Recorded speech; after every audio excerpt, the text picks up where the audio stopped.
mentally, let's look at some of the mental effects.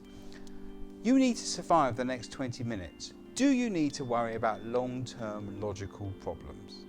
No, not important. Nor is strategic decisions important. What's important is getting through the next 20 minutes. Everything else, unimportant. Your judgment is clouded. You'll make decisions in fight or flight you wouldn't make normally. You become very emotive. It's not based on logic, it's based on emotion. You become very raw, basic.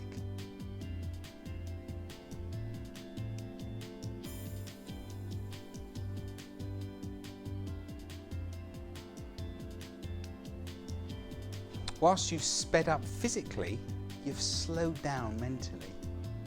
Your brain has decreased speed by up to a factor of 3.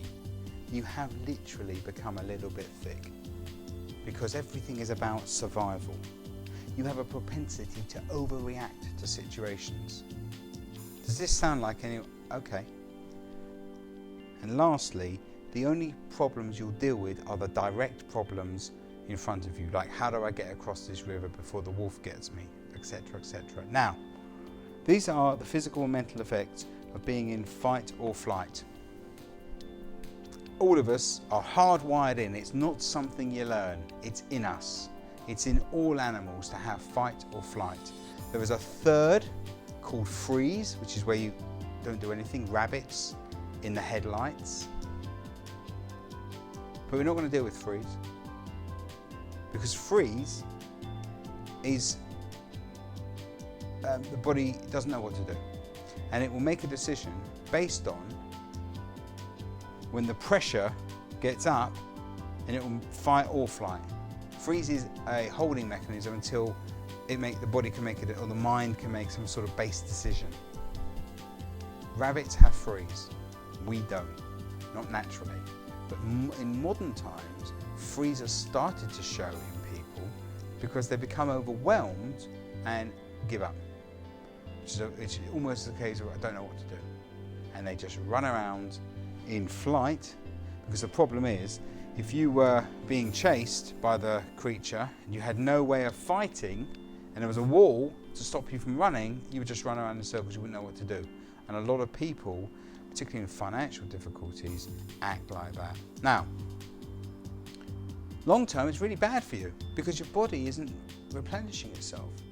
There's a lot of talk that in psychology magazines that say that fight or flight, because it puts your body into a low maintenance system, actually promotes and then brings cancer and serious illnesses upon you much quicker than it would otherwise.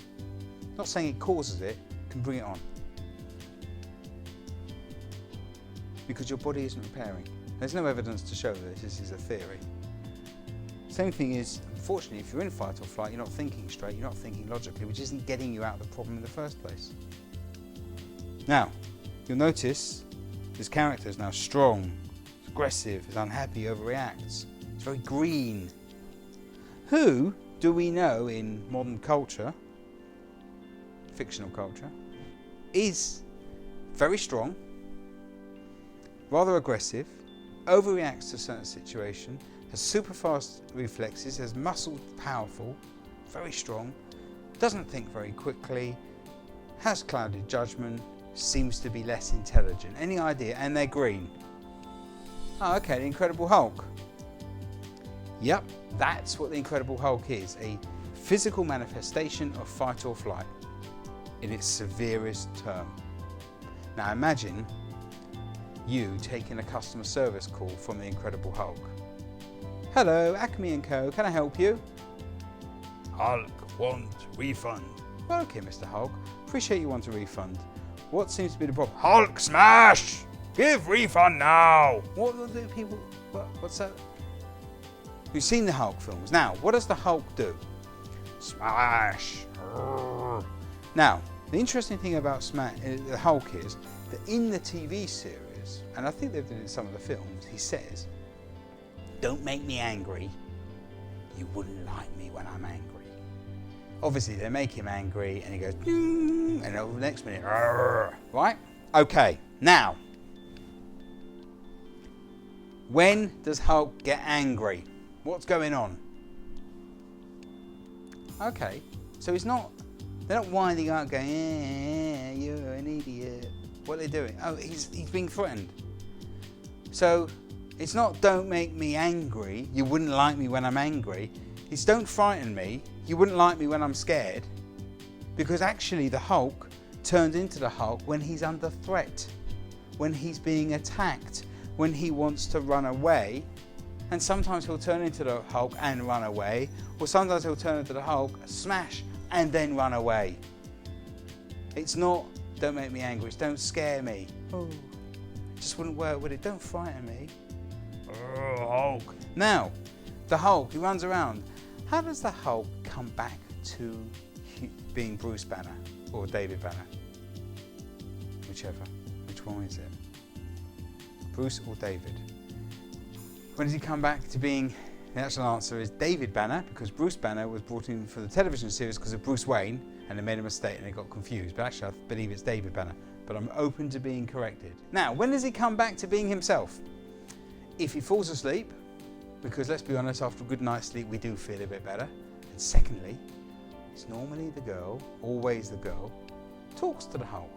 Now, if you listen to how she talks to the Hulk, she talks calmly. She talks peacefully. She doesn't say, now you just jolly well stop being so rude, Mr. Hulk. You just jolly well behave and you get down off here and you start changing back into a normal person because I've just about had enough of you and your big greenness.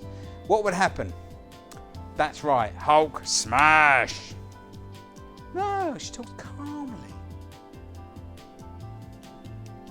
peacefully. And actually, if you look at the language used, she asks Hulk questions. Why is that relevant? Why would asking the Hulk questions make him go back to being human? Well, okay, let me ask you this. What happens if I ask you, any of you, a question? Ask you a question, what's your favourite colour? What do you have to do? Right, you have to think. So if you have to think, what do you engage? Your brain. When you're engaging your brain, you are thinking. When you're thinking, you're not running. When you're not running, you fall out of fight or flight. Bang. So when you're in customer service, tell me about your problem, and they get to talk about their problem. So, Mr. Hulk, appreciate you're angry and you want to smash things. Can you tell me why you want to smash things? Hulk wants to smash because when Hulk was standing there, people were making me feel quite upset. And a minute you're back to human. You'll never watch The Incredible Hulk again in the same way. Okay, good. Do you like that?